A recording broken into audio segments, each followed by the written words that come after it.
আমরা আমাদের 11তম nutrition policy dialogue শুরু করছি। আপনারা জানেন যে কোভিড-19 মার্চের 8 তারিখে বাংলাদেশে প্রথম আইডেন্টিফাই হওয়ার পরে থেকে যখন লকডাউন এবং সোশ্যাল ডিস্টেন্সিং এর কথা বলা হয়, সেই সময় আমরা অনুভব করি যে নিউট্রিশন এই কোভিডের জন্য একটি বড় সমস্যা হিসেবে আসতে পারে এবং নিউট্রিশনের ইমিডিয়েট ইফেক্ট এবং লং টার্ম ইফেক্ট সম্পর্কে আমাদের পলিসি মেকারদেরকে এটির সাথে যুক্ত করা, সেই সাথে সাথে নিউট্রিশন সার্ভিস যেটি রয়েছে সেটিকে কিভাবে মানুষের দোরগোড়ায় পৌঁছে দেওয়া যায় সেই ব্যাপারে আমরা এই উদ্যোগটি গ্রহণ করি। আজকে আমাদের অনুষ্ঠানে তিনজন গেস্ট স্পিকার রয়েছেন। প্রথমে তাদের সাথে পরিচয় করে দিই। প্রথমে রয়েছেন শায়লা সাবরিন। শায়লা মূলত সিনিয়র ডায়েটিশিয়ান এবং in charge of dietetics department Asgar Ali হসপিটালে। শায়লা, আপনাকে স্বাগত জানাচ্ছি। আপনাকেও থ্যাংক ইউ ভাইয়া যে এই প্রোগ্রামে আমাকে ইনভাইট করার জন্য। এরপরে আমরা আরেকজন শায়লার কাছে যাচ্ছি, শায়লা নাসরিন। শায়লা নাসরিন মূলত institute of child and mother হেলথে আছেন। তিনি head of the department nutrition এবং ডায়েটিক্সের। তার অনেক দিনের অভিজ্ঞতা রয়েছে রোগীদের সাথে সরাসরি কাজ করার এবং বিভিন্ন গবেষণার কাজে যুক্ত থাকার। শায়লা নাসরিন, আপনাকে আমরা স্বাগত জানাচ্ছি আমাদের এই অনুষ্ঠানে। শাওন ভাই, আপনাকে ধন্যবাদ সুন্দর একটা প্রোগ্রামে আমাদের সুযোগ করে দেওয়ার জন্য। এরপরে আমরা যাচ্ছি জান্নাতুল ফেরদৌসের কাছে। জান্নাতুল ফেরদৌস একজন সিনিয়র ডায়েটিশিয়ান, সমৃতা হসপিটালে তিনি ছিলেন। অনেক রোগীর সাথে তার ইন্টারঅ্যাকশন হয়। আমরা তাকে স্বাগত জানাচ্ছি এই অনুষ্ঠানে। ধন্যবাদ আপনাকেও আমাকে আসতে সুযোগ করে দেওয়ার জন্য। আমি প্রথমে শায়লা নাসরিন আপনাকে দিয়ে শুরু করতে চাই। আপনি তো হসপিটালে আছেন এবং সেখানে শিশুরা প্রতিনিয়ত আপনাদের এখানে ভর্তি হচ্ছে, সেবা নিচ্ছে, চিকিৎসা নিচ্ছে। আপনার কাছে কি মনে হয় যে এই কোভিডের সময় এই প্যান্ডেমিক সিচুয়েশনে মা ও শিশুদের নিউট্রিশন সমস্যাগুলো কি ধরনের হচ্ছে এবং কি ধরনের রোগী আপনারা পাচ্ছেন, পুষ্টিগত সমস্যা? প্রথমে শামীম ভাই বলতে হচ্ছে যে আমরা আসলে সারা পৃথিবীতে কোভিড-19 সংক্রমণে আছি এবং ঝুঁকিতে আছি। বিশেষ করে আমাদের বাংলাদেশে যারা ফ্রন্ট লাইনে আছেন, অনেক ডাক্তার, অনেক হেলথ ওয়ার্কার মারা গেছেন, আমাদের ছেড়ে গেছেন, তাদের শ্রদ্ধা জানিয়ে শুরু করছি। তো আসলে বিষয়টা খুব গুরুত্বপূর্ণ মা ও শিশুর ক্ষেত্রে। আর আমি যেখানে কাজ করি আইসিএমএচ এ, সেখানে মা ও শিশুদের নিয়ে মূলত কাজ। আর আমাদের প্রথমে যে সমস্যায় পড়ছে যে আমাদের একটু অসচেতনতা। যেমন আমাদের হসপিটালের কথা আমি বলছি যে আমরা চেষ্টা করি যে মা এবং শিশুকে যতটুকু আমরা নিরাপত্তা দিতে পারি, কিন্তু দেখা যায় যে মা শিশুদের যে সচেতনতা এটা কম। তারপর আমরা চেষ্টা করি সচেতন করার জন্য। যেমন মা এখনো মাস্ক পরাটা মারা অনেকে বোঝে না। হ্যাঁ, বিশেষ করে আমাদের ঢাকার বাইরে থেকে পেশেন্ট আমরা বেশি পাই। তো হয়তো লাইনে দাঁড়িয়ে আছে, একটু সোশ্যাল যে ডিস্টেন্স মেনটেন করাটা, হ্যাঁ, সেটাও কিন্তু করছে না। সেক্ষেত্রে আসলে অনেক বেশি সচেতনতার প্রয়োজন এবং আমরা চেষ্টা করছি সচেতন করার জন্য।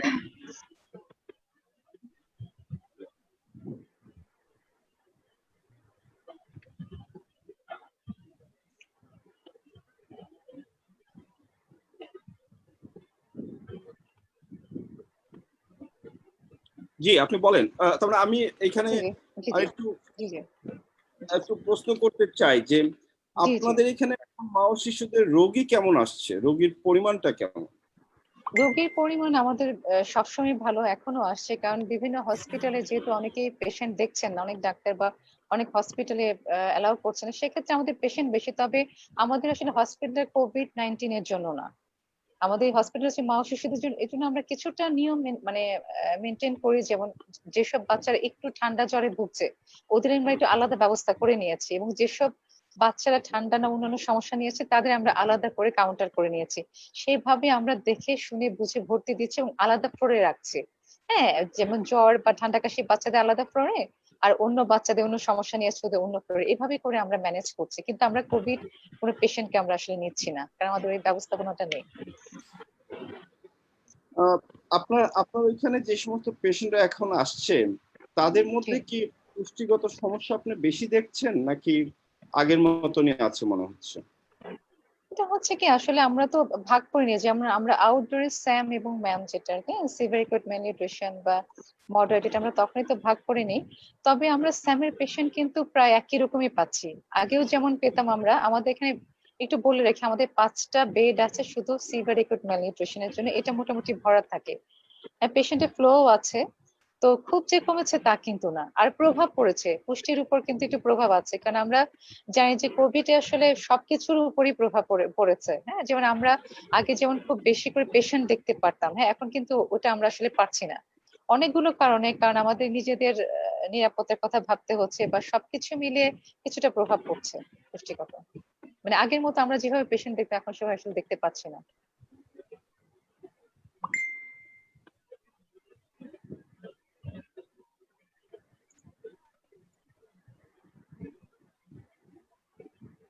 আহ, আমরা একটু তাহলে একটু শায়লার কাছে যাই। শায়লা, আপনার কাছে আমরা একটু জানতে চাই, শায়লা সাবরিন, যে আপনার কি মনে হচ্ছে যে এই কোভিড এর জন্য আমাদের পুষ্টির উপরে কি ধরনের ইম্প্যাক্টটা পড়তে পারে শিশুদের ক্ষেত্রে, মাদের ক্ষেত্রে? আচ্ছা, সবচেয়ে বড় কথা হচ্ছে যে এটা বিশ্বব্যাপী একটা মহামারী, যেটা আমাদের দেশে ভাই আপনি শুরুতে বলেছেন মার্চের 8 তারিখে ডিটেক্ট হয়। এরপরে যেটা হয়েছে সেটা হচ্ছে যে মায়েদের একটা ভয় কাজ করে কিন্তু বাচ্চাদেরকে নিয়ে, যে আসলে হসপিটালে আসবে কিনা, বা আনুষঙ্গিক যে তার ট্রিটমেন্টের ব্যবস্থা আছে, যে কোনো বাচ্চা কোনো একটা কারণে, ম্যাক্সিমাম ক্ষেত্রে আমাদের হসপিটালে যে পেডিয়াট্রিক ওয়ার্ড আছে, সেই সব ওয়ার্ডে এবং আমাদের ওপিডি তে যে পেশেন্ট গুলো আসে বাচ্চারা, তারা কিন্তু খুব শারীরিক কন্ডিশন খারাপ না হলে কিন্তু মায়েরা আনছেন না।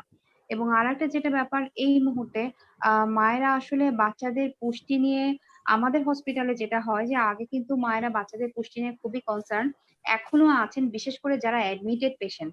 অ্যাডমিটেড যে বাচ্চাগুলো আমাদের পেডিয়াট্রিক ওয়ার্ডে আছে, আহ তাদের পুষ্টিগত অবস্থা নিয়ে মায়েরা খুবই অ্যাওয়ার।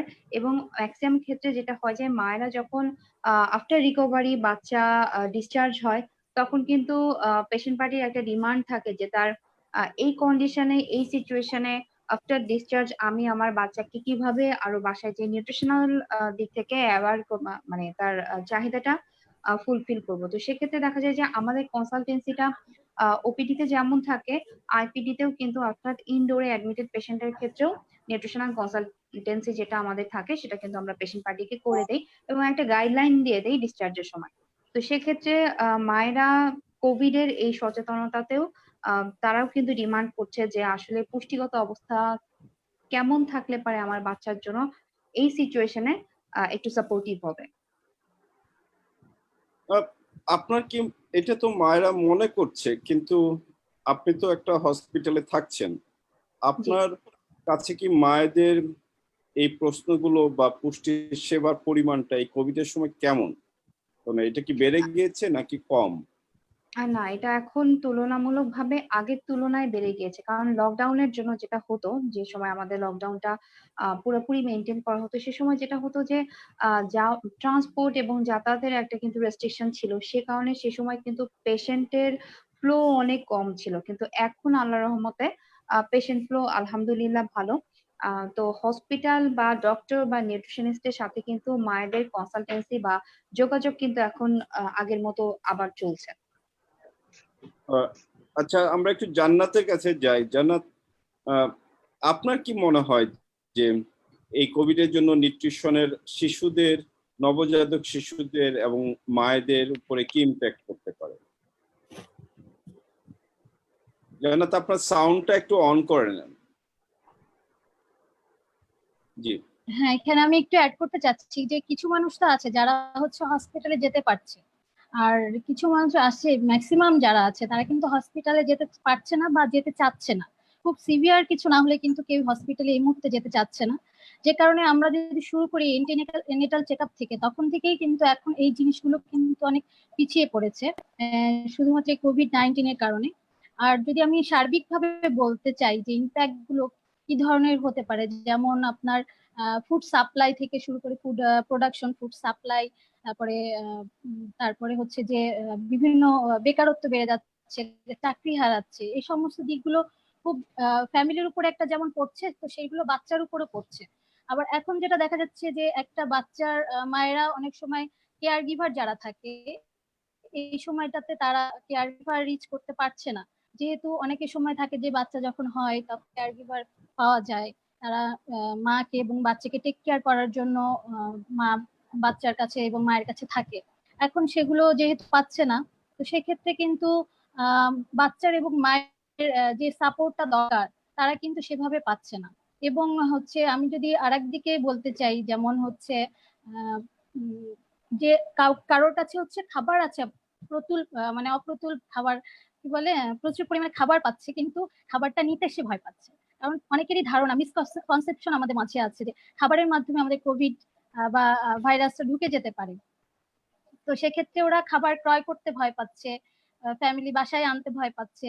হয়তো রেখে দেওয়া চাল বা হচ্ছে রেখে দেওয়া আলু থেকেই তারা খাচ্ছে, রোজ শাকসবজি যে ফ্রুটস গুলো যে খাওয়া দরকার সেটা আর কি খাচ্ছে না। মায়ের এখানে কিন্তু অবশ্যই একটা ল্যাকটেটিং মায়ের খুবই খাবারের প্রয়োজন, শুধু ল্যাকটেটিং না, যখন সে প্রেগনেন্সি পিরিয়ড থেকে শুরু করেই কিন্তু আমাদের এই বাচ্চার যদি আমি এফেক্টটা দেখতে চাই, লং টার্ম এফেক্টটা কিন্তু প্রেগনেন্সি পিরিয়ড থেকেই পড়ে।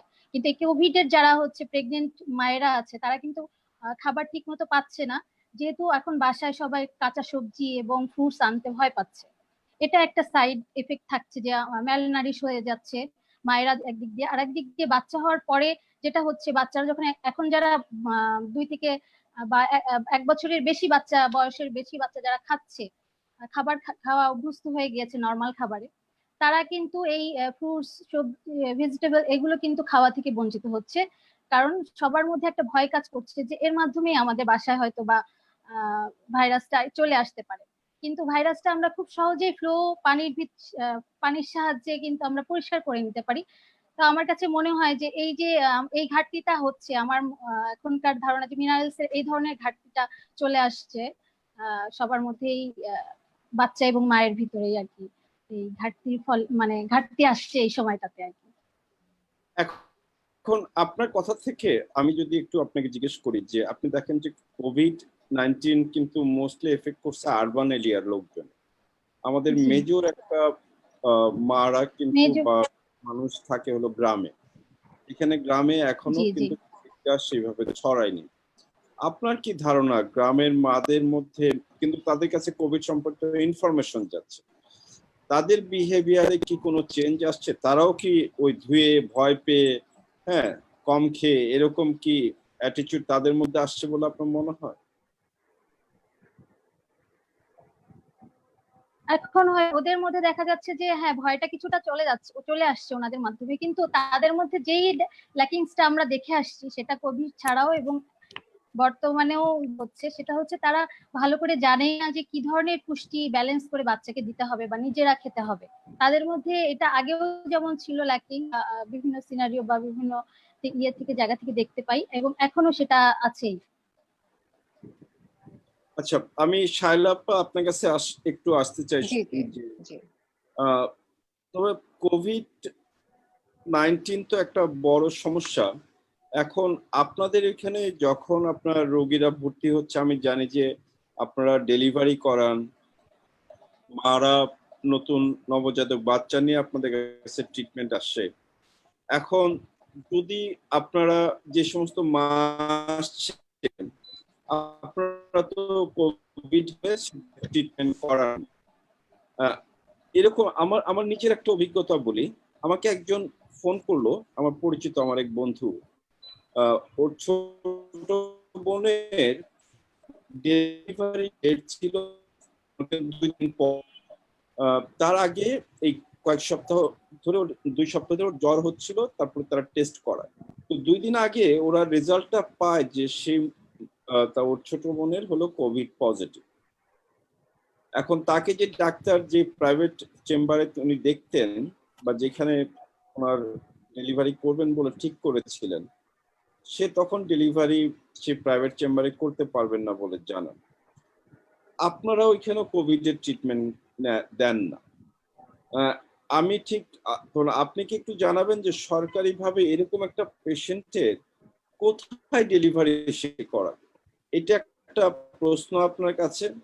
সেকেন্ড হলো যে মনে করেন একটা পেশেন্ট আসলো, মা বাচ্চা সহকারে, সেই মাটার জ্বর গত 3 দিন যাব। আমরা তো জানি যে এখন তার কোভিড টেস্ট হয়নি, কিন্তু জ্বর আছে, কাশি আছে। আপনার কাছে আসলে আপনি কি করবেন সেই রোগীটাকে, এবং সে ব্রেস্ট ফিডিংও করে। এখন টেস্ট করলে আমাদের বাস্তবিক অবস্থাটা হলো যে 6-7 দিন সময় লাগে রেজাল্ট পেতে, বা আরো সময় লাগে। এই জায়গাটায় মাকে আপনি কি তখন বলবেন যে ব্রেস্ট ফিডিং এর ক্ষেত্রে এবং বাচ্চার ফিডিং এর ক্ষেত্রে, বা তার ট্রিটমেন্টের জন্য আপনি তাকে কিভাবে সহযোগিতা করবেন? খুব সুন্দর প্রশ্ন, মন দিয়ে শুনছিলাম শামীম ভাই। তো প্রথম প্রশ্নটা বলি, আপনি যেটা বললেন যে একটা মা আসবে, তার হয়তো কোভিড পজিটিভ ধরা পড়েছে, ডেলিভারি হবে, সে কোথায় করাবে, আমরা করাবো কিনা আইসিএমএইচে। তো সেক্ষেত্রে একটু বলে নিই, প্রথমত হচ্ছে যে আইসিএমএইচটা আসলে হচ্ছে শুধুমাত্র মা ও শিশুদের জন্য। আমাদের কিন্তু মা ও শিশুর কথা প্রথমে চিন্তা করতে হয়, যে কারণ কি যখন আমরা এই ধরনের পেশেন্ট নিব, বা আমরা যখন সিজার বা ডেলিভারি করাবো, অন্য পেশেন্টও কিন্তু আছে। হ্যাঁ, এটা একটু আমাদের মাথায় চিন্তা করতে হয়।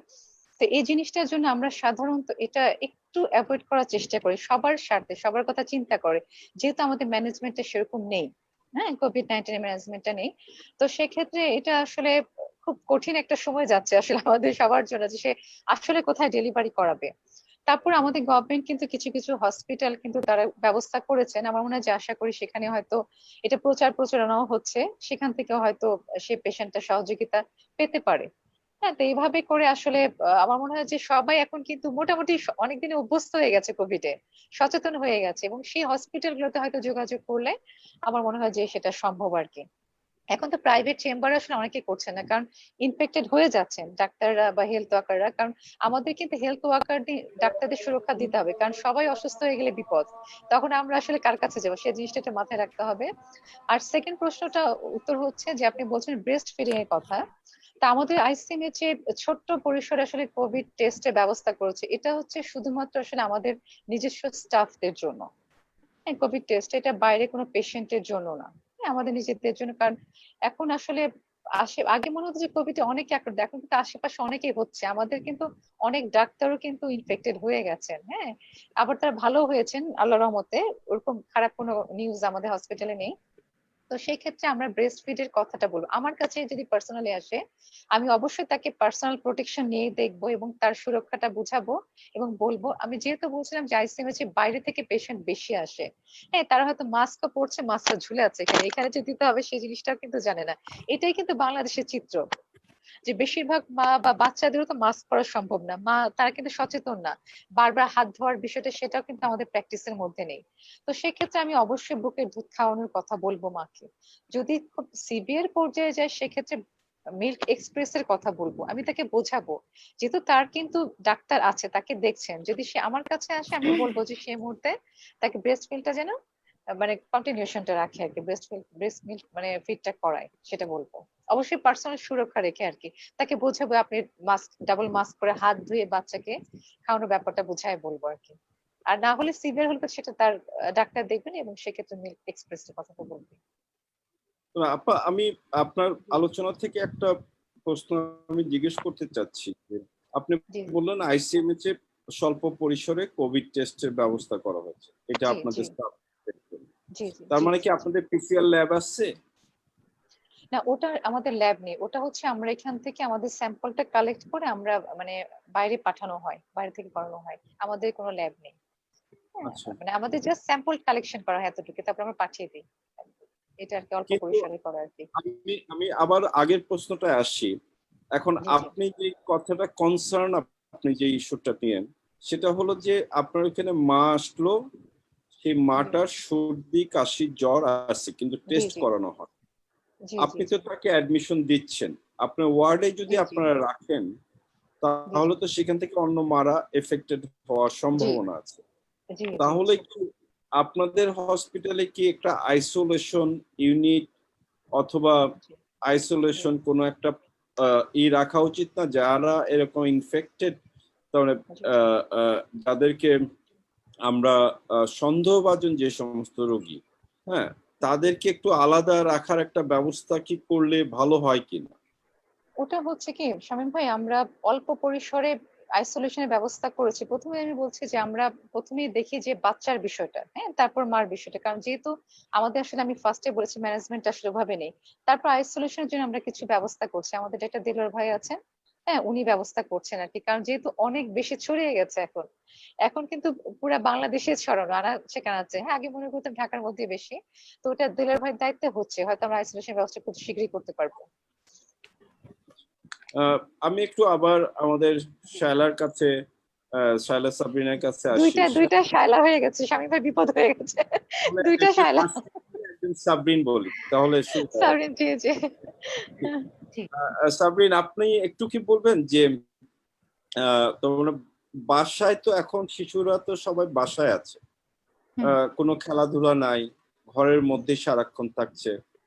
চাইল্ড ওবেসিটি তো আমাদের দেশে এখন একটা মেজর কনসার্ন আমি বলবো। আবার জি। আন্ডার নিউট্রিশনও আমাদের আরবান শহরে আন্ডার নিউট্রিশনও মেজর, এবং রিচ পিপুলদের মধ্যেও গরিবদের মধ্যে দুই জায়গাতে সমান হারে আন্ডার নিউট্রিশন আছে। তো জি। এই জায়গাটায় মাদের বা ফ্যামিলি মেম্বারদের বাচ্চাদের খাওয়া দাওয়ার জন্য, এবং আমি যদি বলি কমপ্লিমেন্টারি ফিডিং এর জায়গায় এবং ইয়াং চাইল্ডের জন্য কি ধরনের ব্যবস্থা করা উচিত বলে আপনি মনে করেন? আচ্ছা, ধন্যবাদ শামীম ভাই প্রশ্নটা করার জন্য। আপনি দুটা চিত্রের কথা বলতে বলেছেন, একটা হচ্ছে শহর আর একটা হচ্ছে একটু গ্রাম বা আমরা যদি মফস্বল এরিয়ার কথা যাই। তো প্রথমে আমি শহরের কথাই আসি। সেটা হচ্ছে যে বর্তমানে কিন্তু মোটামুটি ম্যাক্সিমাম বাচ্চাই প্রি স্কুল গোয়িং যে বাচ্চাগুলো আছে এবং আম, যারা আইওয়াইসিএফ এর মধ্যে ইনক্লুডেড বাচ্চা, তাদের ক্ষেত্রে যেটা হয় যে তাদের কোনো অ্যাক্টিভিটি নেই, এটা ঠিক। কিন্তু যদি পারিবারিক পরিসরে বাবা মা বা পরিবারের অন্যান্য সদস্যরা যদি তাদেরকে একটু ইনডোর অ্যাক্টিভিটিতে হেল্প করে, তাহলে কিন্তু তাদের ফিজিক্যাল অ্যাক্টিভিটিটা অনেকটাই কভার হয়। হতে পারে একটু বাচ্চা বিকালের দিকে ঘরের মধ্যে যে জায়গাটা একটু খালি আছে, এ ধরনের জায়গায় যদি বাচ্চা নিজে থেকে একটু খেলাধুলা করে, সেটা হতে পারে যে দৌড়াদৌড়ি খেলাধুলা, বা কোনো কোনো বাচ্চার থাকে যে একটু লাফালাফি বা নাচের অভ্যাস থাকে, এই ধরনের অ্যাক্টিভিটি যদি রাখে তাহলে কিন্তু অনেকটাই তাদের অ্যাক্টিভিটিটা ফুলফিল হয়। আর আমি যদি গ্রামের কথা বলি, তো সেখানে মোটামুটি আঙ্গিনাতে কিন্তু বাচ্চাদের অ্যাক্টিভিটি করার একটা পোর্শন থাকে, বাড়ির আঙ্গিনা সেটা আম, বাড়ির মধ্যেই আমি বলছি, বাইরের সাইডের কথা বলছি না। তো সেখানেও কিন্তু বাসার ছোট আরো অন্যান্য বাচ্চাদের সাথে অথবা ফ্যামিলি মেম্বারদের সাথে যদি সে টাইম স্পেন্ড করে একটু বিকালের দিকে, তাহলে কিন্তু তার খেলাধুলা করার সময়টা বা ফিজিক্যাল অ্যাক্টিভিটি করার একটা চান্স থাকে। এবার আসি খাওয়া দাওয়ার কথায়। এই ক্ষেত্রে যেটা যিনি মা আছেন বা কেয়ার গিভার আছেন, আমি শহর এবং গ্রামের দুটা চিত্রের কথা বলি। যে শহরের কিন্তু এখন অনেক মাই আছেন যারা কিন্তু অলরেডি ওয়ার্কিং লেডি, যারা ওয়ার্কিং মাদার যারা, তারা কিন্তু জয়েন করছেন তাদের অফিসে। তো সেক্ষেত্রে প্রথমেই যেটা বলতে হবে সেটা হচ্ছে দুই জায়গাতেই কিন্তু পার্সোনাল হাইজিন মেনটেন করতে হবে।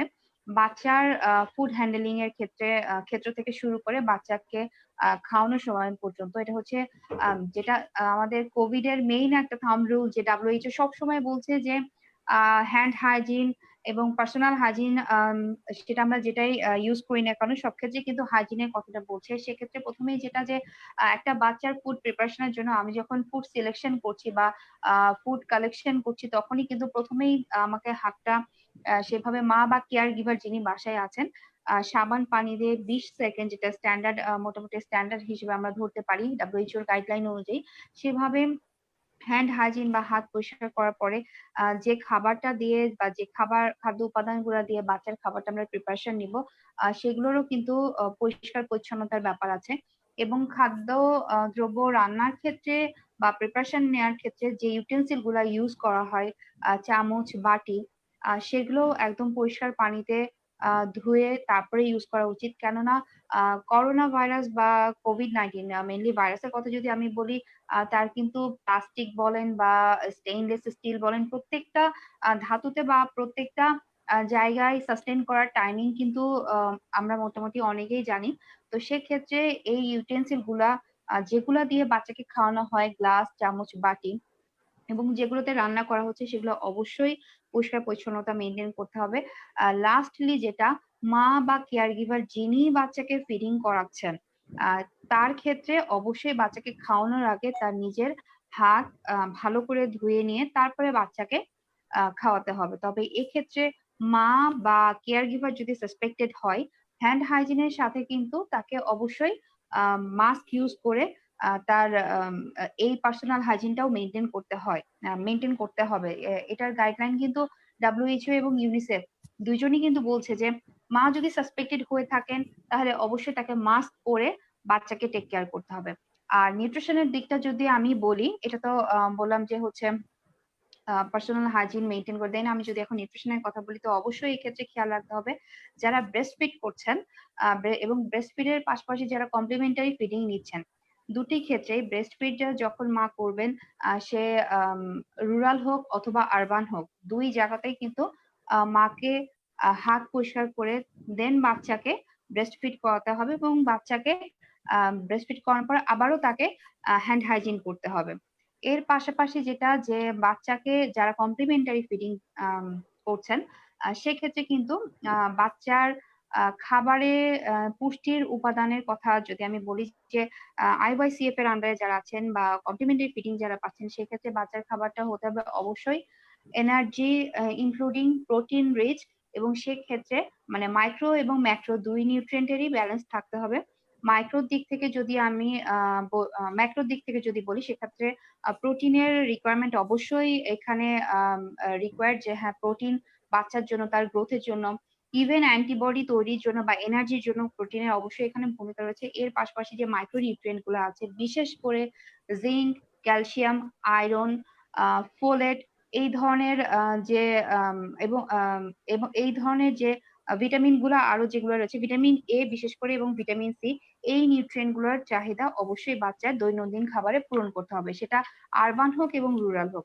এবং এখানে আর একটা যেটা কথা, যে কমপ্লিমেন্টারি ফিডিং সম্পর্কে আমাদের গভর্নমেন্ট থেকে অথবা বিভিন্ন ইন্টারন্যাশনাল এনজিও হোক বা দেশীয় এনজিও হোক, সব জায়গাতেই কিন্তু মায়েদের একটা কমপ্লিমেন্টারি ফিডিং সম্পর্কে ধারণা দেয়া আছে। তো সেক্ষেত্রে কমপ্লিমেন্টারি ফিডিং এর যেমন আমি বললাম যে প্রোটিন, ক্যালসিয়াম, জিঙ্ক, এগুলোর সোর্স সম্পর্কে একটু মায়েদেরকে যদি অ্যাওয়ার করা যায়, বা এই প্রোগ্রামের মাধ্যমে যদি আমি বলতে চাই যে বাচ্চার খাবারে অবশ্যই মাছ, মাংস, দুধ, ডিম এবং মিক্সড ডাল, অর্থাৎ 2-3 রকমের ডাল যদি সিলেক্ট করা হয় তার ফিডিং এ, সেক্ষেত্রে কিন্তু যেমন প্রোটিনের চাহিদাও পূরণ হচ্ছে এবং মাইক্রোনিউট্রিয়েন্ট যেগুলো আছে সেগুলোর চাহিদাও কিন্তু পূরণ হচ্ছে। এখান থেকে জিঙ্ক পেয়ে যাচ্ছে, আমি যে প্রোটিন সোর্স গুলা বললাম, ক্যালসিয়ামও কিছুটা পাচ্ছে যদি দুধ মা বা দুধ জাতীয় খাবার ইউজ করেন, এবং যদি কালারফুল ভেজিটেবল এবং কালারফুল ফ্রুটস যদি ইউজ করে। আমি যদি ফলের কথা বলি, এখন এই সিজনে আমাদের সিজনাল যে ফলগুলো আছে তার মধ্যে আমের কথা যদি আমি বলি, ভিটামিন এর খুবই ভালো সোর্স। পেঁপে আছে, এর পাশাপাশি কমলা বা মালটা আছে, এবং সবচেয়ে বড় কথা কি, যে এই ফলগুলা যেগুলো আমি বলছি সেগুলো কিন্তু আমাদের গ্রাম এবং শহর দুই জায়গাতেই অ্যাভেইলেবল। কিন্তু প্রত্যেকটা গ্রামের বাসায় কিন্তু মোটামুটি খুঁজলে দেখা যাবে আম গাছ রয়েছে, না হলেও কিন্তু তার আঙিনায় পেঁপে গাছ রয়েছে। তো এইসব ন্যাচারাল সোর্স, মানে সে কিন্তু আমাদের কিন্তু এখন একটা কনসার্ন হয়ে গেছে যে বাজার থেকে আমি যে ফলটা বাচ্চার জন্য কিনে নিয়ে আসবো, কতটুকু এটা আসলে সেফ বাচ্চার জন্য। তো আমরা যদি এই ধরনের নিজস্ব আহ জায়গা থেকে বা নিজস্ব সোর্স থেকে এসব ফল যদি বাচ্চার খাবারে সিলেক্ট করতে পারি, সেক্ষেত্রে ভিটামিন এর চাহিদা পূরণ হয়ে যাচ্ছে, অর্থাৎ হলুদ বা কমলা জাতীয় ফল। এবং টক জাতীয় যে কোনো ফল, কমলা হতে পারে, আনারস হতে পারে, ইভেন আমেও ভিটামিন সি আছে। টক জাতীয় যে কোনো একটা ফলও আমরা ইনক্লুড করতে পারি।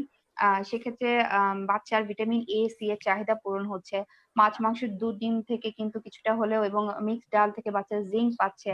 আয়রন যদি সোর্স বলি, সেক্ষেত্রে গাঢ় সবুজ রঙের সবজি থেকে কিন্তু মা বাচ্চার খাবারে আয়রনের সোর্স ইনক্লুড করতে পারছে। আর এর সাথেও কিন্তু প্রোটিন সোর্স ইউজ করলেও আয়রনের চাহিদা কিছুটা হলেও ফুলফিল হয়। তো এই ফুড সোর্স গুলা সম্পর্কে যদি মায়েদেরকে একটু অ্যাওয়ার করা যায়, কারণ IYCF বা কমপ্লিমেন্টারি ফিডিং এর যে প্যাটার্নটা ছিল বা যে প্যাটার্নে আমরা কমপ্লিমেন্টারি ফিডিং কে মায়েদেরকে ইনক্লুড করি, সেটার কিন্তু কোনো পরিবর্তন আসেনি, বরং এখানে একটু সচেতনতার মাধ্যমে যদি মা ফুড সিলেকশন থেকে শুরু করে হাইজিন মেনটেন করা থেকে শুরু করে ফিডিং প্যাটার্নটা যদি মেনটেন করে, সেক্ষেত্রে অ্যাটলিস্ট কোভিডে আক্রান্ত হওয়ার যে ভয়টা বা যে চান্সটা থাকে সেটা অনেকটাই রিডিউস করা পসিবল হয়। আপনার এই জায়গাটায় আমি জাস্ট একটা, আমার মনে একটা প্রশ্ন আসলো, আম, যে নবজাতক শিশুদের আমাদের একটা কালচার হলো আমরা রোদে তাদেরকে নিয়ে যাই। আপনার গ্রামে বলেন, বিভিন্ন সময়ে আমাদের শহরেও বা নবজাতক বাচ্চাদের গায়ে তেল টেল মেখে, যেটা খুবই হুম, ইম্পর্টেন্ট, তাদেরকে রোদে শুকানো হয়। হ্যাঁ, জি একটা রোদ, কারণ এটা ভিটামিন ডি পাওয়ার জন্য একটা ইম্পর্টেন্ট। এই জি নবজাতক শিশুদের এখন তো আমি ঠিক জানি না, কিন্তু আমার কেন যেন মনে হচ্ছে যে মেবি এটা নবজাতক শিশুদের জন্য এটা হ্যাম্পার হচ্ছে, বা ইনফ্যান্টের জন্য এটা হ্যাম্পার হচ্ছে। আহ, এই বিষয়টা নিয়ে কি আপনি কোনো মন্তব্য করবেন বা কোনো সাজেশন দিবেন?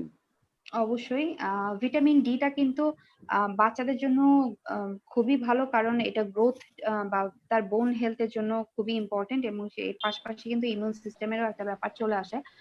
তো আমি যেটা মনে করি, আমার পার্সোনাল ওপিনিয়ন থেকে যদি আমি বলতে চাই যে আম, রোদে আমি যদি সেফ জায়গা মেনটেন করে বাচ্চাকে রোদে নেই, সেক্ষেত্রে হ্যাম্পার হওয়ার কথা না। কারণ শহরে কিন্তু আম, বাসার বারান্দার বা বাসার যে কর্নারে একটু রোদ আসে, সেই রোদে যদি বাচ্চাকে অ্যাটলিস্ট 20 থেকে 25 মিনিট একটু কোলে নিয়ে রাখা যায়, সেক্ষেত্রে কিন্তু তার ভিটামিন ডি এর চাহিদা পূরণ হয়ে যায়।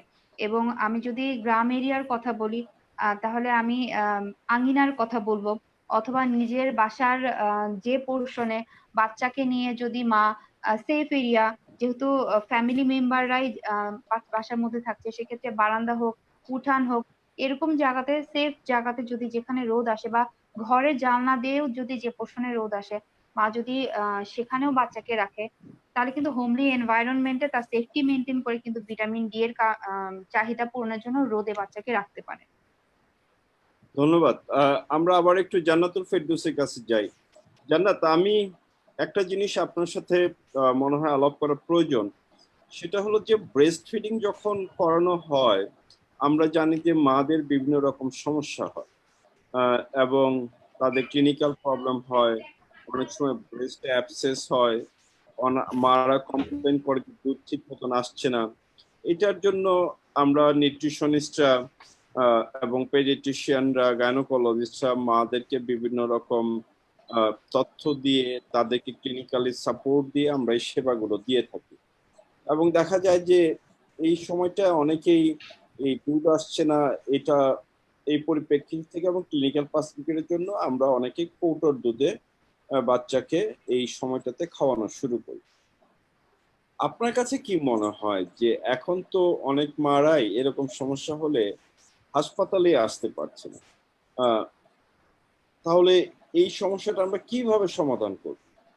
এবং কৌটোর দুধ যেটা দেয়া হতো, এবং আপনি জানেন যে অনেক কৌটার দুধ যেটা বাচ্চাদের জন্য, হ্যাঁ, কৌটার দুধ এটা বিদেশ থেকে ইম্পোর্ট হয়ে আসতো, এবং এই গত কয়েক মাস যাবত কিন্তু আমাদের ট্রান্সপোর্টেশন, মানে ইন্টারন্যাশনাল ফ্লাইট, এগুলো সবই বন্ধ। তার মানে যে যে কৌটার দুধগুলো ছিল, এটা হয়তো অনেক পুরনো দুধ। হ্যাঁ, সেইগুলি হয়তো বাজারে এখন আবার বিক্রি হবে। এটা কি কন্ডিশনে ছিল, দোকানে হয়তো বন্ধ দোকানে ছিল, সেগুলি আবার বিক্রি হচ্ছে, যেগুলি হয়তো বাচ্চাদের ক্লিনিক্যালি আমরা হয়তো দেওয়ার চেষ্টা করবে অনেকে হয়তো, কিন্তু সেগুলো আবার বাচ্চাদের হতে পারে, কারণ একটা অনেকদিন থেকে সঠিক তাপমাত্রা না থাকার জন্য সেগুলি নষ্ট হয়ে যেতে পারে। এই ব্যাপারে আপনার মতামতটা কি, জান্নাত? আচ্ছা, এখন যে অবস্থা সিচুয়েশন যাচ্ছে তাতে তো আমরা অনেক বাইরের খাবারটা দেওয়াটা ঠিক না, কিন্তু মা যদি বাচ্চাকে নিয়ম করে হচ্ছে দুধটা দিতে থাকে, তখন কিন্তু দুধের ফ্লো আসবে এবং মাকে বেশি করে খাওয়াতে হবে। বেশি এটা আগেও যেমন ছিল এখনো আছে, এখন একটু বেশি নজর দিতে হবে যে এই সময়টা যে বাচ্চা মা যেন কোনোভাবে উইক ফিল না হয়, মায়ের ব্রেস্ট মিল্কের ফ্লোটা যেন ঠিক থাকে। এভাবে করে বাচ্চাকে তারপরে অনেক সময় বাচ্চার অ্যাবসেস হলে অনেক সময় হয়তো সাক করতে পারবে না বাচ্চা, সেক্ষেত্রে হয়তো ব্রেস্ট মিল্কটা স্প্রেস করে বাচ্চাকে দিতে পারে মায়ের। আবার অনেক সময় কেয়ার গিভার, বা এখন আমাদের দেশে অবশ্য প্রচলিত নাই এটা, যে হচ্ছে অনেকেই হচ্ছে অন্যান্য দেশে যেটা আছে সেটা হচ্ছে ব্রেস্ট মিল্ক পাওয়া যায় বাইরে, কিন্তু আমাদের দেশে এগুলো চালু নেই এখনো। তো সেক্ষেত্রে মাকে জি শোনা যাচ্ছে কি? জি শোনা যাচ্ছে। আচ্ছা, সেক্ষেত্রে দেখা যাবে যে মা ফ্রিকুয়েন্টলি ব্রেস্ট মিল্কটা দিলে অবশ্যই বাচ্চা ব্রেস্ট মিল্কটা পাবে। তো আমার মনে হয় যে এখানে হচ্ছে ব্রেস্ট মিল্ক পাচ্ছে না বা এরকম ধরনের কথা যেটা আসে অন্য সময়, ডক্টর বা যে কোনো জায়গায় আমরা যেতে পারি সহজে এবং সহজেই আমরা অন্যান্য ফর্মুলা মিল্ক এক্সেস করতে পারি, যেহেতু এখন নাই। কিন্তু এই ক্ষেত্রে অবশ্যই এমনিতে নর্মালি কিন্তু ব্রেস্ট মিল্ক যতই বাচ্চা খাবে ততই কিন্তু ব্রেস্টের ফ্লোটা আসবে, এই ধারণাটা সবার মধ্যে দিতে হবে। এবং এটা হচ্ছে যে মা হয়তো অনেক সময় বুঝতে পারে না যে হচ্ছে ব্রেস্ট মিল্কের ফ্লোটা আসছে কিনা ঠিক মতো। তো আমার সাজেশন থাকবে যে আপনারা ব্রেস্ট মিল্কটা ফ্রিকুয়েন্টলি খাওয়ান, ইনশাআল্লাহ বাচ্চার চাহিদাটা পূরণ হয়ে যাবে। আমি আবার একটু নাসরিন আপনার কাছে আসছি। আইসিএমএইচ কিন্তু একটা ইউনিক অর্গানাইজেশন, মা ও শিশুদের জন্য পুষ্টির ব্যাপারে এটা আইসিএমএইচ তৈরির যে স্বপ্নটা নিয়ে সেখান থেকে ইটস এ ন্যাশনালি একটা ইউনিক অর্গানাইজেশন। এবং এটা শুধুমাত্র যে আপনাদের সেই এলাকার লোকজনের জন্য সেবা দিবে সেটা না, এটা সারা দেশের মাদেরকে সেবা দেওয়ার একটা বড় পার্সপেক্টিভ এই ইনস্টিটিউশনটা তৈরি করা হয়। এবং সেটা আপনারা এতদিন যাবৎ করে আসছেন, কারণ আমি যতটুকু জানি আইসিএমএইচ এ সারা দেশ থেকে মা এবং শিশুরা সেবা নিতে আসছে। এই কোভিড সিচুয়েশনে নিউট্রিশন সেবা মাদের ইনফ্যান্টদের দেওয়ার জন্য আপনারা কোনো অল্টারনেটিভ চিন্তা করছেন কিনা? আমি একটু লিড দিয়ে বলি, আইসিএমএইচ কি একটা ডিজিটাল টেলি পুষ্টি সেবার কথা চিন্তা করতে পারে কি? এবং আমার পার্সোনাল ওপিনিয়ন হলো যে আইসিএমএস শুড টেক দিস লিড। হ্যাঁ, মা শিশুদের পুষ্টি সেবাটা, ডিজিটাল পুষ্টি সেবাটা আইসিএমএস থেকে করা উচিত। এই ব্যাপারে আপনার মন্তব্য? তো শামীম ভাই, মানে আমি মন দিয়ে শুনছিলাম সবার কথা। প্রথমত হচ্ছে যে আপনি জানেন যে আমরা তালুকদার স্যারকে আমরা খুব শ্রদ্ধা করে স্মরণ করি এবং স্যারের অনেক কিছু আমরা মেনে চলি এবং আজকে আমরা স্যারের জন্য এখানে। তো আমাদের প্রথমে আপনি জানেন যে আইওআইসিএফ এর অনেক কাজ কিন্তু আইসিএমএইচ করে। যেমন আমাদের কিছু ট্রেনিং ছিল, আমি একটু বাইরে কথার প্রসঙ্গের বাইরে বলছি। যেমন আমাদের ছিল সিসিটিএন, এটা হচ্ছে কম্প্রিহেন্সিভ কম্পিটেন্সি নিউট্রিশন ট্রেনিং।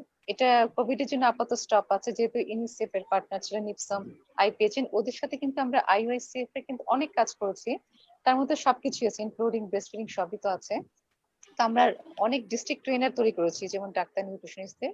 ওরা বিভিন্ন একদম প্রত্যন্ত অঞ্চলে গিয়ে কিন্তু সেবা দিয়েছে। হ্যাঁ, যার জন্য সেবার অনেকখানি কিন্তু পৌঁছে গেছে। হ্যাঁ, শুধু ঢাকার মধ্যে না, ঢাকার বাইরে অনেক জায়গায় গিয়েছে। তো আইসিএমএস থেকে বরাবরই তো আমাদের মা ও শিশু নিয়ে অনেক ধরনের চিন্তা থাকে এবং আমরা সবসময় চিন্তা করি কিভাবে কি করতে পারি। যেহেতু আমাদের ট্রেনিং সেন্টার আছে, আমাদের রিসার্চ আছে, আমরা এগুলো নিয়ে কাজ করি। আর আমরা বিশেষ করে বেবি ফ্রেন্ডলি হসপিটাল, আমরা কখনো কোটার কথা বলি না। আমাদের, আপনি জানেন যে এলএমসি আছে, যেটা বাংলাদেশে হয়তো দু একটা জায়গায় থাকতে পারে, আমরাই প্রথমে ছিলাম, যেটা আমাদের স্যার করেছেন। হ্যাঁ, এলএমসি, সেখানে যেসব বাচ্চারা বুকের দুধ পায় না, প্রবলেম হয়, তারা এসে ওখানে প্রবলেমটা সলভ করে যায়। এটা তো যাই হোক, তো এই বিষয়গুলো হচ্ছে যে আমাদের আইসিএমএইচ এখন পর্যন্ত আমরা, হ্যাঁ, আমরা সেবা দিচ্ছি। যেমন গাইনিতে এবং শিশুতে আমরা টেলিমেডিসিনের সেবাগুলো হচ্ছে। আর আমরা নিউট্রিশনেরও চিন্তা ভাবনা হচ্ছে। আর আমার যে পেশেন্ট গুলো, ওদের আমার নাম্বারটা দেওয়া আছে, ফোন নাম্বারটা দেওয়া আছে, কোনো প্রবলেম হলে আমি ফোনে সেবা দিচ্ছি তাদের। মানে আমার নিউট্রিশনের দিকটা আমি ফোনে সেবা দিচ্ছি, এভাবে করি। কিন্তু আরো বড় পরিসর করার চিন্তা ভাবনা হচ্ছে, যেহেতু কোভিড নিয়ে আমাদের অনেকদিন থাকতে হবে মনে হচ্ছে। কাজে চিন্তা ভাবনা সেভাবে করে আমরা নতুন করে শুরু করছি এবং এই জিনিসটা আমরা অবশ্যই চিন্তা রেখেছি আপনার কথা অনুযায়ী। তো তো আমার কাছে যেটা মনে হয় যে আপনাদের যে ডিরেক্টর স্যার আছেন বর্তমানে, জি জি উনি জি একজন ডাইনামিক মানুষ এবং জি। স্যারের আইসিএমএইচ স্টুডেন্ট। জি জি জি যে আইসিএমএইচ থেকে যারা আইসিএমএইচ কাজ করেছে তাদের তো এখন মনে করেন যে জাতীয় পর্যায়ে সবাই আছে। আমি যদি জি জি। সামিন আপার কথা বলি, সারিয়া আপার কথা বলি, নাজনীন আপা। কথা বলি, নাজনীন আপার জি কথা জি। বলি, কবির স্যার, হান্নান স্যার। সুবীর স্যারের জি কথা জি বলি, হান্নান জি স্যারের জি কথা বলি, জি জি হ্যাঁ, তো অগণিত। তো আমি যদি আবার জি এদিকে কামরূপ স্যারের কথা বলতেই হয় যে এক্সেলেন্ট। জি, আপনাদের এটা জি জি আপনারা প্রচুর ট্রেনিং নিউট্রিশনের জি উপরে দিচ্ছেন, দেশের আনাচে দিয়েছেন কানাচে আপনাদের মানুষগুলো আছে যারা train হয়েছে, আহ, এইটা এই মানুষগুলো যেহেতু আছে, আহ, সেই মানুষগুলোকে জনগণের দোরগোড়া পৌঁছে দেওয়া একটাই সম্ভব আমার কাছে মনে হচ্ছে, যে ডিজিটাল, হ্যাঁ, পুষ্টি সার্ভিস দিয়ে। তো এইটা নিয়ে আমি কথা বলতে চাই, এবং এটা নিয়ে আহ, সামনে এগিয়ে নিতে চাই। আইসিএমএইচ এর ইনশাল্লাহ। সাথে এটা নিয়ে একসাথে কিছু কাজ করা যায় কিনা, এটা নিয়ে আপনার কোনো মন্তব্য আছে কিনা? How do like to C this? হ্যাঁ শামীম ভাই, আপনি সব সময় ওয়েলকাম, আমরাও কাজ করতে চাই আপনার মতো গুণী মানুষের সাথে, কারণ আপনার এত কথা শুনেছি, হ্যাঁ, কখনো কথা বলার সৌভাগ্য হয়নি, দেখার সৌভাগ্য হয়নি। তো আজকে যেহেতু লাইভ কথা বলছি, আমাদের ইচ্ছা আছে, আসলে অনেক ধরনের পরিকল্পনাই আমাদের আছে। আর আমাদের বিশেষ করে রিসার্চ কিন্তু একটা বড় বিষয় আমাদের আইসিএমএইচ এর জন্য। আর আমি আসলে তালুকদার স্যারকে পাইনি, স্যারের সাথে আমার ট্রেনিং এ কিছু ক্লাস নেওয়ার সুযোগ হয়েছিল, আমি নিজে খুব সৌভাগ্যবান মনে করি সেজন্য। তো আমি যেমন হান্নান স্যারের পিরিয়ডে এসেছি, তখন থেকে তো অনেক ধরনের কাজই হয়েছে, যে কামরুল স্যারকে অল্প কিছুদিনের জন্য পেয়েছি, এবং আমার রিসার্চের কাজ কিন্তু কামরুল স্যারের সাথে শুরু, এবং যেমন কবির স্যার সবাইকে পেয়েছি, যার জন্য হচ্ছে কি আমরা, আমার মনে হয় যে আইসিএমএসটা অন্য প্রতিষ্ঠান থেকে একটু আলাদা আমি মনে করি। আর আমাদের যে বর্তমান এক্সিকিউটিভ ডিরেক্টর আছে, উনি কিন্তু মানে খুব খুব সাপোর্ট করেন যে কোনো কাজে, কোনো কিছু বলে সে কিন্তু কোনো কিছু না করে না, যে এটা করতে চাচ্ছি হ্যাঁ হ্যাঁ কেন করেন, মানে সে কিন্তু অনেক উৎসাহ দেয়। আমাদের অনেক ইন্টারন্যাশনাল সেমিনারও কিন্তু হয়, যদি কোভিড এর জন্য সবকিছু একটু বন্ধ আছে, সেক্ষেত্রে তো অবশ্যই আপনি ওয়েলকাম, এবং আমাদের এখানে কাজ করার সুযোগ আছে অনেক, এবং আমরাও কিন্তু কাজ করছি। আর আমি পার্সোনালি পিবিবি কিছু ফিজিশিয়ানের সাথে, যেহেতু আমার হাজবেন্ড বিএসএমও তে আছে, উনি ডক্টর, তো আমি পার্সোনালি কিছু কিন্তু সেবা দিচ্ছি আমরা। ওরা বিএসএম এর প্রায় স্পেশালিস্ট 100 জন, ওরা ওরা পিবিবি একটা ফিজিশিয়ানস বাংলাদেশ ফর বাংলাদেশ নামে করেছে, ওখানে আমি পার্সোনালি সেবা দিচ্ছি।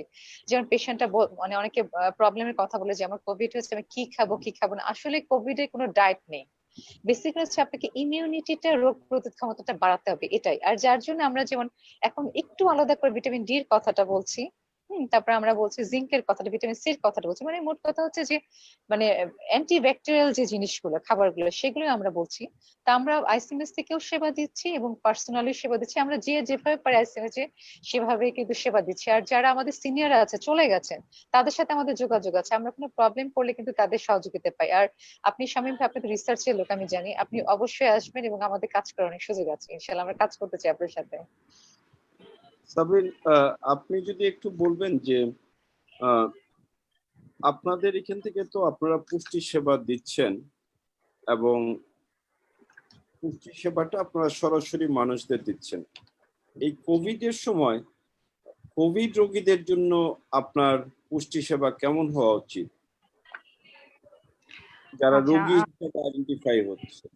আচ্ছা, রোগী হিসেবে যারা আইডেন্টিফাই হচ্ছে তাদের, সেক্ষেত্রে আমি প্রথমেই বলতে চাচ্ছি যে আসলে কোভিড এর 80% পেশেন্ট যাদের সিমটম এত সিভিয়ার না, তারা কিন্তু বাসাতেই থাকছেন। যাদের হসপিটালে সাপোর্ট দরকার, অর্থাৎ যাদের অক্সিজেনের সাপোর্টটা দরকার, মাইল্ড সিমটম নিয়ে আছেন যারা, এবং সে সাথে যদি কোমরবিডিটি থাকে, সেক্ষেত্রে কিছু কিছু পেশেন্ট আছে। কোমরবিডিটি বলতে যে কারো যদি diabetes, uncontrol diabetes, uncontrolled hypertension, এবং ইনক্লুডিং যদি কিডনি ডিজিজ থাকে, ক্ষেত্র বিশেষে কিছু আমরা পেশেন্টও আছে অ্যাডমিটেড, ডায়ালাসিস পাচ্ছেন, এবং কোভিড পজিটিভ নিয়ে মাইল্ড কমপ্লিকেশন নিয়ে তারা ভর্তি আছেন। এবং আরেকটা স্টেজ যদি বলি, যে যারা একদম ক্রিটিক্যালি ইল, অর্থাৎ যাদের আইসিইউ সাপোর্ট লাগছে। তো তিনটা ক্যাটাগরিতে কিন্তু আসলে ডায়েটের বা নিউট্রিশনের একটা রোল আছে, এবং তিনটা ক্যাটাগরি মধ্যে কিন্তু এখানে এক একজন পেশেন্টের উপর ডিপেন্ড করবে যে আসলে তার আনুষঙ্গিক আর কিছু কমপ্লিকেশন আছে কিনা। তো সেক্ষেত্রে আমি জাস্ট যারা বাসায় থেকে মেনটেন করতে পারেন তাদের নিউট্রিশন সাপোর্ট নিয়ে একটু বলতে চাচ্ছি, যে যাদের ওরকম কোনো সিভিয়ারিটি নাই, জাস্ট তারা ফার্স্ট স্টেজ বা এরকম বাসায় থেকে ট্রিটমেন্ট নিচ্ছেন, তাদের নিউট্রিশন সাপোর্টের ক্ষেত্রে বলবো যে এক্ষেত্রে কিন্তু আমাদের টেম্পারেচার থাকছে কিছু, এবং রেসপিরেটরি ট্র্যাকের কিছু প্রবলেম থাকে, যে কাশি বা এই ধরনের, এবং জেনারেল উইকনেস। আমরা কিন্তু কিছু পেশেন্ট পাচ্ছি জেনারেল উইকনেস, খুব পেশেন্ট গুলা বাসায় থাকছে কিন্তু জেনারেল উইকনেস ফিল করছে। এক্ষেত্রে আমরা ডায়েটটা যেটা প্রেসক্রাইব করি সবসময় আমরা বলে থাকি যে ব্যালেন্স ডায়েটটা হচ্ছে সবচেয়ে বেস্ট। তবে এক্ষেত্রে পেশেন্টের বা ফ্যামিলি মেম্বার যিনি কোভিড পজিটিভ কিন্তু বাসায় থাকছেন, তার টোটাল ডায়েটটাই কিন্তু একটু প্রোটিন রিচ হওয়া উচিত এবং সেই ক্ষেত্রে ফ্লুইডের ইনটেকটাও প্রপারলি থাকতে হবে।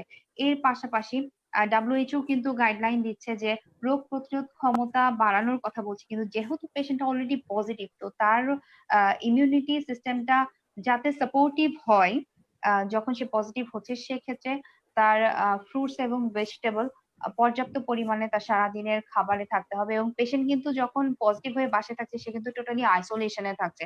তো তার টোটাল মিল প্রিপারেশনটা এমন হওয়া উচিত যাতে যে কেয়ার গিভার আছেন বা পরিবারের অন্যান্য যারা সদস্য আছেন তার থেকে ডিস্টেন্স মেনটেন করে চলছেন, তারা তাকে যেন সেই ধরনের খাবার প্রোভাইড করতে পারে। বিশেষ করে আমি বলবো যে একটু শুকনা খাবার যেগুলো অন্যান্য নিউট্রিয়েন্ট গুলা কভার করে। যেমন আমি যদি ফ্রুটস এর কথা বলি, হোল ফ্রুটস যেগুলো এখন পাওয়া যাচ্ছে যেমন আম, তারপরে হচ্ছে আপনার আপেল বা যেগুলো হোল ফ্রুট, কলা, এই ধরনের যেগুলো পেশেন্টের রুমে রাখলে কিন্তু সে রুম থেকে তার আইসোলেশন থেকে সে সেটা কভার করতে পারছে। আহ, আর যদি মেজর মিল অর্থাৎ আমরা যদি ব্রেকফাস্ট, লাঞ্চ বা ডিনারে যে মিলের কথা বলি, এগুলো অবশ্যই খেয়াল রাখতে হবে। প্রোটিনের পোর্শনটা যেন ঠিক থাকে এবং ব্যালেন্স নিউট্রিশন যেন হয়। পর্যাপ্ত পরিমাণে শাকসবজি যেন পেশেন্টের খাবারে থাকে এবং ইনক্লুডিং ফ্লুইড। ফ্লুইড বলতে যে শুধু যে পানি বা কুসুম গরম পানি খাবে তা না, হতে পারে এটা একটু হেলদি স্যুপ, চিকেন স্যুপ বা প্রোটিন রিলেটেড ইনগ্রিডিয়েন্ট দিয়ে যেমন ডিম দিয়ে স্যুপ, ইজি টু ইনটেক এবং ইজি টু ডাইজেস্ট, এবং সেক্ষেত্রে কিন্তু পেশেন্টের এইখানে প্রোটিনের চাহিদাটা ফুলফিল হয়ে যাচ্ছে। এছাড়াও যদি প্রোটিনের অন্যান্য সোর্স বলি, যেমন ড্রাই নাটস কিছু পেশেন্ট কালেক্ট করে রাখতে পারে তার আইসোলেশন সময়, সেখান থেকে কিন্তু প্রোটিনের চাহিদাটা পূরণ হয়ে যায়। আর আরেকটা যেটা ব্যাপার যে এমন একটা রুমে পেশেন্টকে বাসায় যারা থাকছেন তাদের ক্ষেত্রে মেনটেন করা উচিত যে রুমে একটা ভেন্টিলেশনের অ্যাটলিস্ট পর্যাপ্ত ব্যবস্থা আছে, অন্তত সেই রুমে কিন্তু সে যদি সেই রুমে পর্যাপ্ত পরিমাণে রোদ আসে সেখান থেকে কিন্তু সে ভিটামিন ডি পেয়ে যাচ্ছে, যেটা ইমিউন সিস্টেমটাকে বুস্ট আপ করতে হেল্প করে। এবং ভিটামিন সি এর কথা যেটা বলছি সেটা কিন্তু টক জাতীয় যে কোনো ফল থেকে আমরা কিন্তু, শামীম ভাই একটু খেয়াল করবেন, আমাদের ভিটামিন সি এর খুব ভালো সোর্স কিন্তু আমলকি, যে ফলটাকে কিন্তু আমরা সবসময় একটু নেগলেক্ট করি। এটা খেতে সুস্বাদু না বলে আমরা নেগলেক্ট করি, কিন্তু এই সময় যদি পেশেন্টের রুমে আমরা কিছু এই ধরনের আমলকি রেখে দিতে পারি তাহলে কিন্তু সারাদিন ভিটামিন সি এর চাহিদাটা পূরণ হয়ে যায়।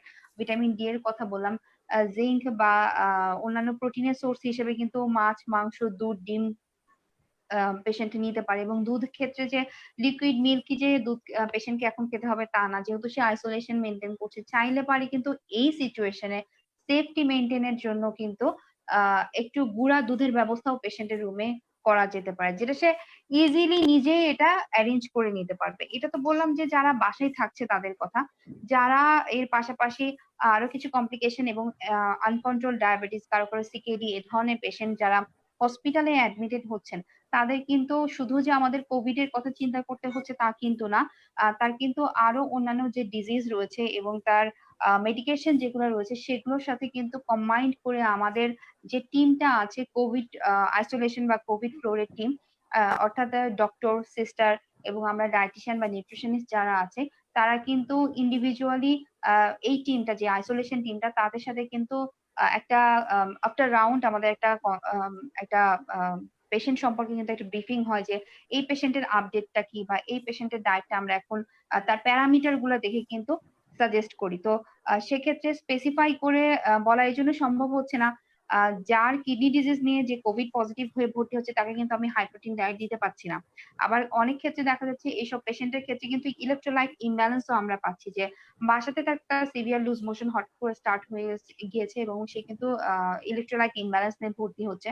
তো সেক্ষেত্রে তার ওই সময় কিছু বায়োমার্কার বা প্যারামিটার দেখেই কিন্তু ডক্টরের সাথে কথা বলে আমরা নিউট্রিশনিস্টরা সেই পেশেন্টের কন্ডিশন ওয়াইজ ডায়েট সাজেস্ট করছি। এবং যে পেশেন্ট গুলা আইসো ক্রিটিক্যাল সেকশনে আছে অর্থাৎ আইসিইউ সাপোর্টে আছেন, ভেন্টিলেশনে আছেন, তাদের কন্ডিশন ওয়াইজও আমরা আমাদের আইসিইউ টিমের ডক্টরদের সাথে কনসালটেশন করে তার ডায়েটটা ফিক্সড করছি। যদি রাইস টিউব বা এনজি ফিডিং পেয়ে থাকে পেশেন্ট, তো সেভাবে আমাদের পেশেন্ট ওয়াইজে ডায়েটটা কিন্তু ইন্ডিভিজুয়াল অ্যান্ড ইউনিক। তো সত্যি কথা বলতে যে পেশেন্ট গুলা কোভিড পজিটিভ হয়ে হসপিটালে অ্যাডমিটেড হচ্ছে তাদের কিন্তু আমাদেরকে সেইভাবেই ডাটা প্রোভাইড করতে হচ্ছে, তার ফিজিক্যাল কন্ডিশন, তার মেডিকেশন এবং তার যে ক্লিনিক্যাল প্যারামিটার গুলা ওয়াইজ আমরা তাকে ডায়েট প্রোভাইড করছি। ধন্যবাদ।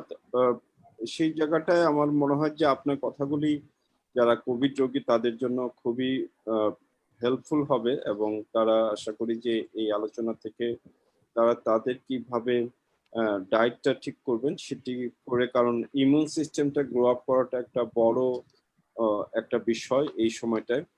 তো আমার এখানে একটা কথা আমি একটু ইনক্লুড করতে যাচ্ছি শামীম ভাই, সেটা হচ্ছে যে ইমিউন সিস্টেমটা যেমন আমরা যে নিউট্রিয়েন্টের সোর্স থেকে বললাম সেগুলোর পাশাপাশি কিন্তু প্রোবায়োটিককে এখানে একটু আমরা ইম্পর্টেন্স দিতে চাচ্ছি, কারণ আমাদের গাট হেলথের যে গুড ব্যাকটেরিয়া গুলো আছে এগুলোকে যদি আমরা এখন আর একটু নারিশ করতে পারি তাহলে কিন্তু আমাদের এই ইমিউনিটির সাপোর্টিভ সিস্টেমটা কিন্তু অনেক স্ট্রং হয়। সেক্ষেত্রে কিন্তু আমরা প্রোবায়োটিক হিসেবে বাসায় যে পেশেন্ট গুলা থাকছেন তাদেরকে কিন্তু একটু টক দই প্রোভাইড করতে পারি। ইভেন আমরা কিন্তু আমাদের হসপিটালে পেশেন্ট মিলে কিন্তু আমরা ইয়োগার্ট বা টক দই কিন্তু ইনক্লুড করি। ইভেন আমাদের ডক্টররাও কিন্তু এখন সাজেস্ট করছে যে প্রোবায়োটিকটাকে কিভাবে একটু পেশেন্ট ফুডে ইনক্লুড করা যায়। তো এটা আমরা হসপিটালে যে পেশেন্ট গুলা প্রোবায়োটিক দেওয়ার মতো সিচুয়েশনে আছেন তাদেরকেও দিচ্ছি, এবং বাসায় যে পেশেন্ট গুলা আছেন তাদেরকেও কিন্তু একটু প্রোবায়োটিক হিসেবে আমরা যদি একটু টক দইটা ইনক্লুড করতে পারি সেটাও কিন্তু তাদের গাট হেলথের জন্য খুব ভালো। আমরা একেবারে শেষ পর্যায়ে আছে অনুষ্ঠানে। জান্নাতুল ফেরদৌস, আপনার কি কোনো রিকমেন্ডেশন আছে, বা আপনি কোনো কিছু মানুষদের জন্য আপনার সাজেশন, পরামর্শ এই শিশু এবং মাদের খাওয়ানোর ব্যাপারে আর কিছু অ্যাড করতে চান কি? আমি একটু বলতে চাই, কারণ এখনকার সময় আসলে মায়েরা খুব বেশি যারা হচ্ছে ভয় পাচ্ছে যে বাচ্চাদেরকে খাওয়ানো যাবে কিনা, বা করোনা পজিটিভ যারা আছেন তারা খুব ভয় পাচ্ছে যে বাচ্চাদেরকে খাওয়ানো যাবে কিনা, ব্রেস্ট ফিডটা খাওয়াতে পারে কিনা। সেক্ষেত্রে আমি একটু তাদের উদ্দেশ্যে বলতে চাই যে অবশ্যই আপনারা ব্রেস্ট ফিড খাওয়াতে পারেন, ব্রেস্ট ফিড করাতে পারেন। প্রথমে আপনাকে মাস্ক পরে নিতে হবে, এবং আপনার যে বেবিকে যখন টাচ করবেন বেবির আশেপাশে সব ক্লিন করে নিতে হবে, আর পরিষ্কার কাপড় পরে, এবং আহ, যে আহ, জায়গাগুলোতে বেবি রাখা হবে, যে স্থানে বেবি থাকবে সেখানে স্যানিটাইজ করে নিতে হবে। এভাবে আপনি অবশ্যই খাওয়ানোর আগে এবং খাওয়ানোর পরে হাত ধুয়ে নিতে হবে, সাবান দিয়ে ভালো করে হাত ধুয়ে নিতে হবে। এই স্টেপ গুলো মেনটেন করে কিন্তু করোনা পজিটিভ মাও ব্রেস্ট ফিড করাতে পারে একজন বাচ্চাকে।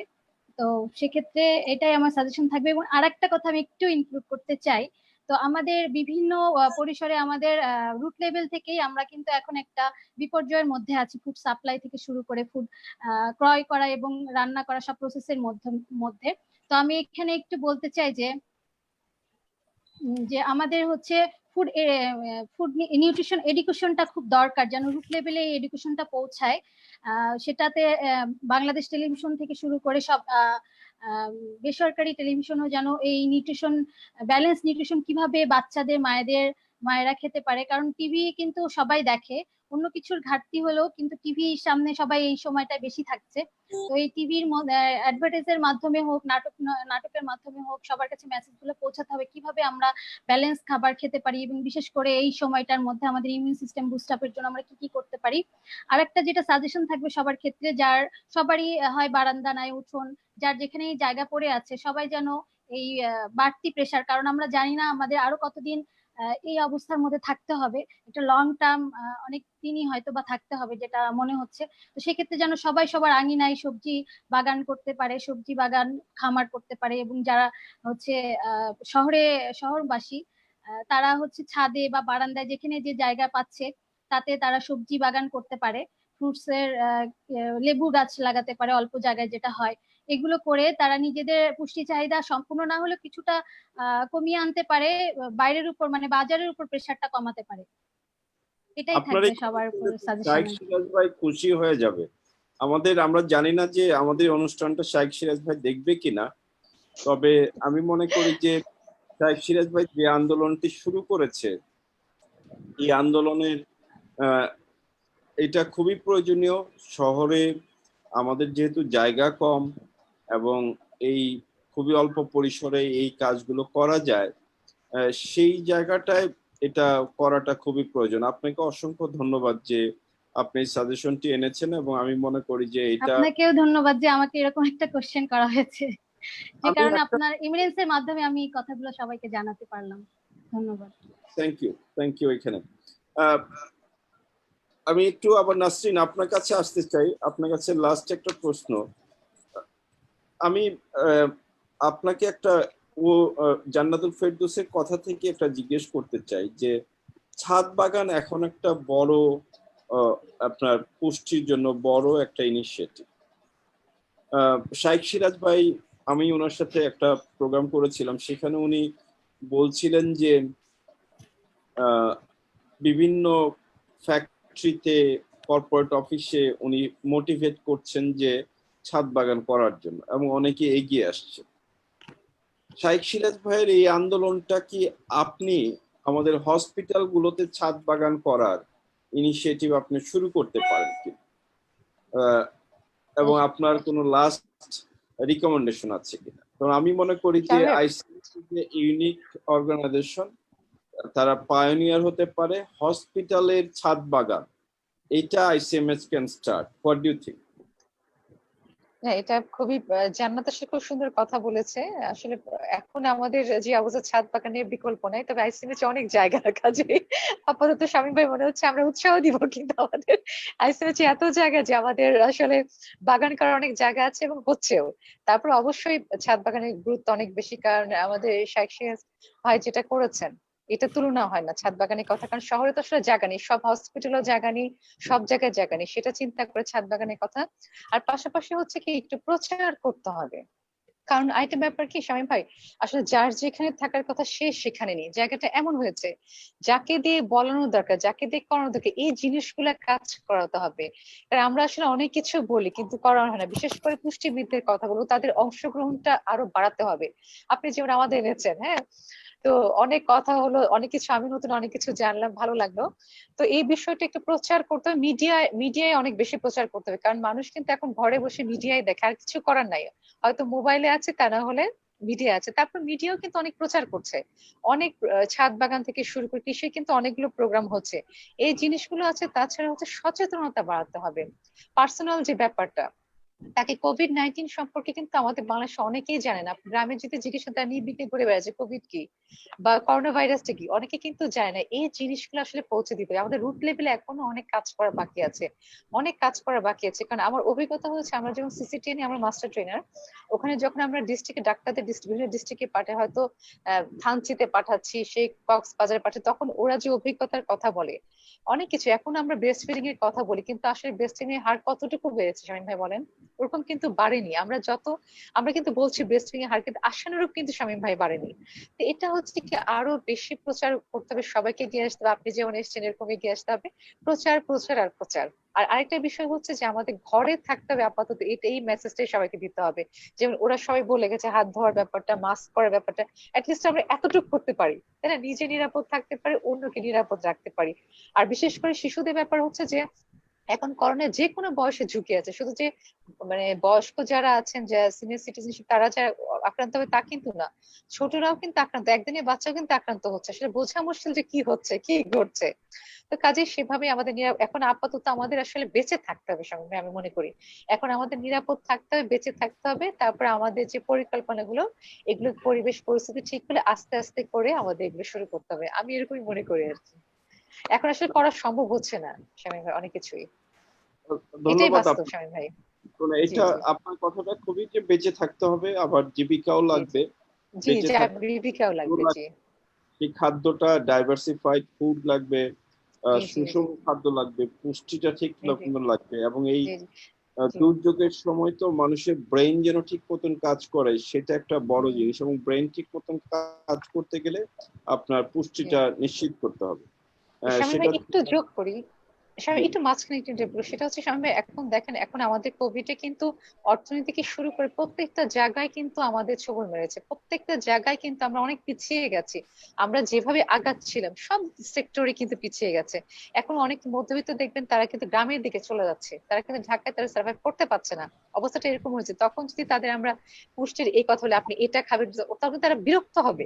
ঠিক না স্বামী ভাই? বিষয়টা কিন্তু এরকম হয়েছে। এখন আমার মানে জীবিকার বিষয় আছে, এখন কিন্তু এই জিনিসগুলা কিন্তু আসবে তো অবশ্যই। তারপর মানে অনেকগুলো বিষয় আসলে স্বামী ভাই আমরা আসলে পিছিয়ে গেছি, এইখান থেকে আমাদের উত্তরণ করতে হবে। গভর্নমেন্ট নিশ্চয়ই পলিসি আছে। আমি 2015 আমি নিউট্রিশনের গাইডলাইন দেখছিলাম আমাদের গভর্নমেন্ট থেকে, যেটা হয়েছে খুব সুন্দর করে সবকিছু দেওয়া আছে। আমি পড়ছিলাম, খুব ভালো লাগলো দেখে। সবকিছু আছে, আমাদের অবিসিটির কথা আছে, হ্যাঁ বাইরে খাবার খাওয়া যাবে না, এই জিনিসগুলির কথা আছে। তো এখন আমি মনে করি যে আমাদের যতটুকু সামর্থ্য আছে, স্বল্প সামর্থ্যের মধ্যে আমরা যেন অতিরঞ্জিত না করি, আমাদের যা আছে তা দিয়ে যেন আমরা খাই। এর মধ্যে যেন আমরা একটু ভালোভাবে এটা ব্যালেন্স করে খেতে পারি। আমার মনে হয় যে এটাই হচ্ছে মেসেজ। হ্যাঁ, তারপর তো সামনে আমরা ইনশাল্লাহ এটা কাটিয়ে উঠবো। একরকম তো থাকবে না, চেঞ্জ হবে, আমরা অনেক এগিয়ে যাব। এবং এমিনেন্সকে অনেক ধন্যবাদ, শামীম ভাই আপনাকে অনেক ধন্যবাদ, ইনশাল্লাহ। আর আপনাকে অবশ্যই ওয়েলকাম আইসিএইচে আমাদের সাথে কাজ করার জন্য। হ্যাঁ, আমি আপনার মাধ্যমে আপনাদের ডিরেক্টর স্যারের কাছে এই অবশ্যই। আবেদনটুকু রাখতে চাই জি যে জি একটা পুষ্টি জি জি টেলিমেডিসিন সার্ভিসটা শুরু করা যায় কিনা, আরেকটা জি হলো জি বাংলাদেশের জি প্রথম ছাদ বাগানের হাসপাতাল করা যায় কিনা। আজকের এই জি জি আলোচনা থেকে জি এই জি দুটো প্রস্তাব আমরা আপনাদের জন্য রাখতে চাই। হ্যাঁ, আমি আহ, পৌঁছে দিব। পৌঁছে দিব আমি আমাদের ডিরেক্টর আমরা স্যারের শাইখ কাছে। সিরাজকে বলবো যে প্রথম ছাদ বাগান উদ্বোধন করার জন্য যেন উনি আইসিএমএচে আসেন। কিন্তু শামীম ভাই আমাদের তো অনেক জায়গা আছে, শামীম ভাই। আমরা এত ইটস এ মডেল, তখন একটা মডেল হ্যাঁ তৈরি মজা লাগে। জি জি, এটা অবশ্যই অবশ্যই। সাবরিনাকে তখন জি জি আমরা তো যদি দেখি যে আমাদের সরকারি হাসপাতালগুলো সারা দেশে যে পরিমাণ ইনফ্রাস্ট্রাকচার জি আছে, জি জি জি জি মারা যখন আসতেছে তাকে জি জি যদি আপনি হাসপাতালের উপরে ছাদ জি জি বাগান আছে এটা যদি দেখে, জি জি তাহলে তাকে জি জি মোটিভেট করাটা ইজি হবে। জি জি এবং যদি শামীম ভাই। ধরেন যে জি 70% আপনার হলো প্রাইভেট সেক্টর আছে যাদের কিন্তু জি আপনার জি জি হতে জায়গা নেই। জি জি তো জি প্রাইভেট জি সেক্টর জি হাসপাতালগুলো কিন্তু তাদের হসপিটাল তো খাবার দাবার এইসবের ব্যবস্থা হয়, সেখানে যদি লেবু গাছটা থেকেও জি জি লাগায় এবং জি জি সেই লেবু গাছটাও যদি তারা জি দেয়, তাহলে জি জি বাগানের লেবু আসতেছে, সেটাও একটা ভালো ইয়ে হতে পারে। জি জি। এটা তো আইডিয়া। শামীম ভাই, হ্যাঁ অবশ্যই, এটা অবশ্যই পৌঁছে দেবো। শামীম ভাই আপনাকে একটু বললে, আপনি তো জানেন আমাদের মনোরম অনেক ফুল বাগান আছে, যেটা আমাদের শারীরিক অনেক পুষ্টির সাথে মনের পুষ্টিও কিন্তু হয়। আইসিএইচ কিন্তু এরকম একটা জায়গা, ওখানে ঢুকলে কিন্তু শুধু শারীরিক পুষ্টি নয়, মানসিক পুষ্টিও হয়। কারণ আমাদের ফুল বাগান, আমাদের পরিবেশটাই হচ্ছে ওরকম, তাই না? তো অবশ্যই আমি এটা বলবো ছাদ বাগানের কথা। আর আরেকটা বিষয় হচ্ছে শামীম ভাই, যে আমাদের আসলে গভর্নমেন্টের রুলস এ চলে, যার জন্য আমরা খুব ভ্যারাইটিস খাবার অন্যান্য প্রাইভেট হসপিটালের মতো দিতে পারি না। আমাদের গভর্নমেন্ট থেকে নির্ধারিত থাকে আমরা এই টাকার মধ্যে এই খাবারগুলো দিব, এই মেনুগুলো দিব। যার জন্য হচ্ছে কি আমাদের কাউন্সিলিংটা বেশি করতে হয়, কারণ আমরা ফুড ভ্যারাইটিটা আসলে পারি না দিতে। হ্যাঁ, এটা আমাদের গভর্নমেন্টের রুলস এ খাবারগুলো দিতে হয়, যার জন্য আমরা কাউন্সিলিং করে যতটুকু, অনেক বাচ্চা সিকিউরিটি পেশেন্ট আছে, অনেক ধরনের পেশেন্ট থাকে, সেগুলো আমরা, গর্ভবতী মা থাকে, হ্যাঁ তাদের আমরা ওই কাউন্সিলিং করি, কাউন্সিলিং করে আর আমরা এর মধ্যেও সেবা দিচ্ছি, এর মধ্যে আমরা ফোনে যতটুকু পারি আমরা দিচ্ছি বিভিন্নভাবে সেবা। তবে এই দুটো আপনি টেলিমেডিসিনের কথা বলেছেন, হ্যাঁ আর টেলি সেবার কথা বলেছেন, আর বলেছেন ছাদ বাগান, এই দুটো ইনশাল্লাহ আমি অবশ্যই আলাপ করবো, এবং আমরা যেন রোল মডেল হই সেটা জানাবো ইনশাল্লাহ। সাবরিন, আপনার কাছে লাস্ট প্রশ্ন দিয়ে আমরা অনুষ্ঠান শেষ করব। এই ছাদ বাগানের গল্পটাই, কারণ আমি মনে করি যে শাইখ সিরাজ ভাই যে অনুষ্ঠানটি করছে ছাদ বাগানের কথা, উনি কৃষকদের নিয়ে বিভিন্ন বাসায় বাসায় গিয়ে এই ছাদ বাগানের কথা বলছে। আমার কেন যেন মনে হয় পুষ্টিবিদদেরও আগিয়ে আসা উচিত শাইখ সিরাজ জি ভাই জি এই আন্দোলনের সাথে একাত্মতা ঘোষণা করে। এবং আপনারা, আপনাদের কাছে যখন পুষ্টির সমস্যা নিয়ে মানুষ আসছে, আপনারা যদি সেই সময় মানুষকে বলেন যে আপনি একটা ছাদ বাগান করেন, ওইখান থেকে লেবু নিয়ে খান, কাঁচামরিচ নিয়ে খান, তাহলে হয়তো মানুষ মোটিভেটেড হতে পারে। আমি জানি আজগর আলী হসপিটাল একটা বড় হসপিটাল, সেখানে ছাদ বাগান আছে কিনা আমি জানি না। আপনার কি মনে হয় যে ইজ ইট পসিবল, এবং এটার সাথে পুষ্টিবিদদের সম্পৃক্ত করা সম্ভব কি? শামীম ভাই, সেটা হচ্ছে যেটা যে সাধারণত প্রাইভেট হসপিটালের জায়গা সংকুলান একটু থাকে, যে আমাদের এরিয়াটা বা ছাদ, হ্যাঁ ছাদ আমাদের বড়, কিন্তু সেই ছাদে যদি আমরা ছাদ বাগান করি সেটা আসলে খুবই লিমিটেড হয়ে যাবে। কারণ আপনি নিজেও জানেন ঢাকা শহরে যখন একটা হসপিটাল, একটা প্রাইভেট হসপিটাল বা এরকম কর্পোরেট হসপিটাল যখন থাকে, তো সেটা দেখা যায় যে একটু স্বল্প পরিসরেই হয়। যদি বড় পরিসরেও হয় তো সেক্ষেত্রে অনেক লিমিটেশন থাকে। তারপরেও ছাদ বাগান যদি করা যায় তো খুব লিমিটেড আকারে করা যাবে। তবে হ্যাঁ, একটা যেটা কথা বলেছেন যে আম, আমরা যদি অ্যাওয়ারনেসটা তৈরি করতে পারি, হ্যাঁ আমাদের এই আমরা যদি এই অ্যাওয়ারনেসটা তৈরি করার জন্য আম, তাহলে আমাদেরকে অবশ্যই আর একটা জিনিস একটু মাথায় রাখতে হবে, ফুড ডাইভার্সিটিটা একটু বোঝাতে হবে, যে বা ফুড এক্সচেঞ্জ লিস্টটাও একটু বোঝাতে হবে, যে ভিটামিন সি মানে এই না যে শুধু লেবু। আমি বাসার ছাদে শুধু যে লেবু গাছ লাগাবো তা কিন্তু না, কাঁচামরিচ থেকেও কিন্তু আমি ভিটামিন সি অনেক ভালো পরিমাণে পেয়ে যাচ্ছি। আমি যদি একটা পেয়ারার, এখন কিন্তু অনেক বনসাই আকারে কিন্তু গাছ লাগানো যায়, আম বা পেয়ারার গাছও কিন্তু বাসার ছাদে বা আঙিনায় কিন্তু অনেকে লাগাচ্ছেন। সেক্ষেত্রে কিন্তু ভিটামিন সি এর সোর্স ফুলফিল হয়।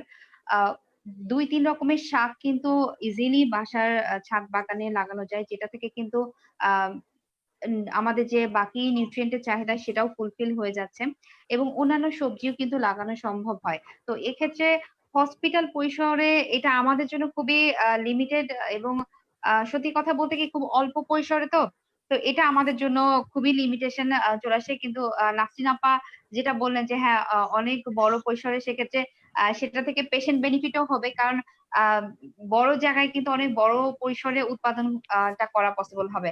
কিন্তু ছোট জায়গায় সেটা খুব লিমিটেড হয়ে যায়। কিন্তু হ্যাঁ, এই কথাটার সাথে আমিও একমত, যদি আমরা পেশেন্ট কাউন্সিলিং এ এই ইনফরমেশনটা দিতে পারি যে হ্যাঁ ঠিক আছে, আপনার বাসায় যদি এখন ছাদ বাগানটা করতে পারেন, সেক্ষেত্রে কিন্তু পরিবারের পুষ্টি চাহিদার পাশাপাশিও কিন্তু ফুড হ্যান্ডেলিং, হাইজিনটাও কিন্তু অনেকটাই মানে সেফ ভাবে মেনটেন করা সম্ভব হয়। কারণ এই সময় কিন্তু অনেকেরই একটা মানে সচেতনতা চলে আসছে যে বাইরে থেকে আমি ফল কিনে আনবো, আদৌ এই ফলটা বা এই সবজিটা আমাদের জন্য সেফ কিনা, বা এটা আমরা আসলে কিভাবে মেনটেন করলে এটা আমাদের জন্য সেফ হবে। এই করোনার সময় যদিও খাবার থেকে এখন পর্যন্ত করোনা ভাইরাসে আক্রান্ত হওয়ার সেই রকম কোনো তথ্য বা সেরকম কোনো ইনফরমেশন এখন পর্যন্ত নেই। ইভেন ডাব্লিউএইচও কিন্তু বলে নাই যে খাবার থেকে কোভিড ছড়াচ্ছে বা এই ধরনের। তারপরও ভবিষ্যতে আসলে সামনে আসলে টোটালি একটা আনসার্টেন অবস্থা, এবং এই করোনা ভাইরাসের সাথে যে আমাদের আরো কতদিন থাকতে হবে